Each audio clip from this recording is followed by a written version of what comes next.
We are going to test a water sample for chlorine using this HACH kit right here. And so our kit comes with colorimeter, and we have two different types of vials depending on whether we're doing a low range or a high range chlorine test.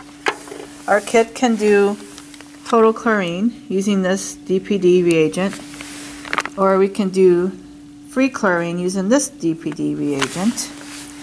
And we have two instructions, one for free and total, high range, low range, free and total. So we're ready to do the DPD chlorine test using the HACH kit.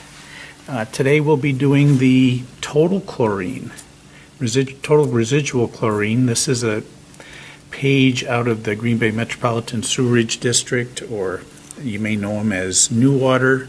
Their discharge permit, and they're limited to 38 micrograms per liter of total residual chlorine. So that is 38 parts per billion, a very small number. So we'll be doing the total residual chlorine test. We could also do the free chlorine. That would be appropriate to a drinking water if you'd like. But for a wastewater sample, generally they only talk about total residual chlorine.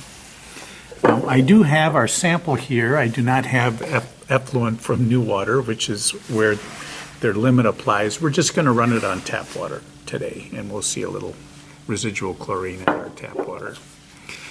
The approved methods, this is out of NR 219, that DNR has approved methods for total residual chlorine. In our lab, this lab will do the DPD colorimetric method, which is an approved method for DNR.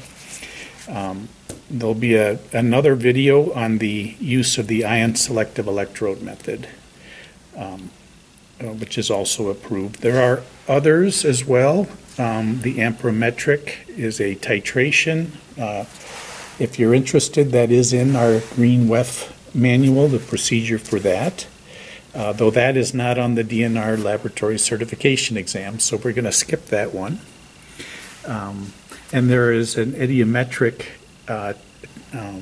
method. This is a more formal method. It uses iodine to react with the free chlorine, and then that iodine, a reagent is added to provide a color, and then that's read on a spectrophotometer, similar to the DPD spectrophotometric method. So we'll get started. The first step on the total. we have a sample in a brown bottle. Oh yes, very good. So we collect samples for chlorine in a amber bottle to limit the amount of light, in particular UV light, that could react with the chlorine. For a wastewater sample, the samples should be analyzed, they recommend within 15 minutes, because if there are any residual organics in the sample, the amount of free chlorine is going to change from the point where you take the sample to the time you analyze for it. Good. So we'll be using the low-level test today. So that is here. For our drinking water, we expect to be perhaps in the 0.1 milligram per liter range. We'll see what we get. And as I mentioned, for the effluent limit at New Water, their limit is 0.038 milligrams per liter, very small number. So first thing we'll do, we've got two vials here. One is for our blank, and one is for our analysis. But in each of those two vials, we're going to pour our sample. So we'll be using the sample itself for the blank, and that will zero the colorimeter. Oops. That'll zero the colorimeter and take into account any background color that could appear in the sample itself. Okay, so here's our pocket colorimeter. It's going to measure one wavelength, and in this test procedure we're going to be adding a reagent. It's abbreviated DPD. It's an organic reagent that reacts with the chlorine and produces a color. In our test we're going to use the low range test. You see the low range is actually indicated here. If we did need to change, we hit the menu button and then could select to go over to the high range. But we'll go back to the low range here. Okay, so I have my samples here. I have a blank, which I'm going to use to zero the meter. And then I have my actual test sample, and in that I'm going to add my total residual chlorine reagent. So they come in these little packets. I'm going to add this packet to our test sample.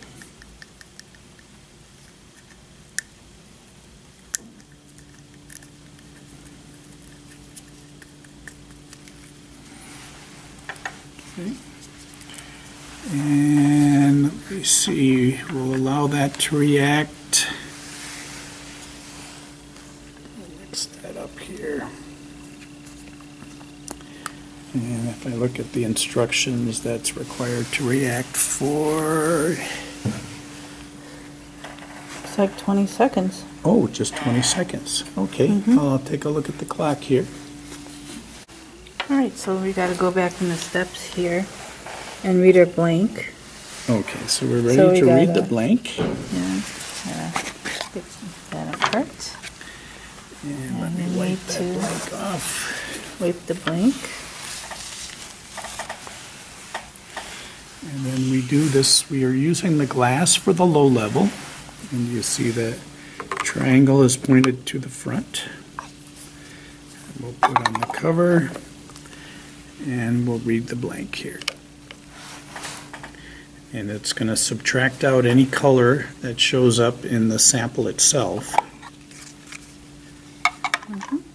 So that now we can take our test sample, because it's been 20 seconds.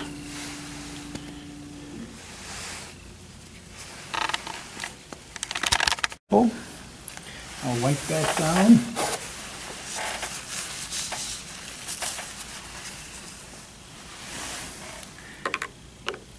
Pop that in there, and we'll see what our residual chlorine is. Total chlorine, 0.03, so a very low number. So for drinking water, the requirement is that they do have a non-zero amount or some residual chlorine at all locations. So that's a very low number, but that would be an acceptable number for drinking water. Very good.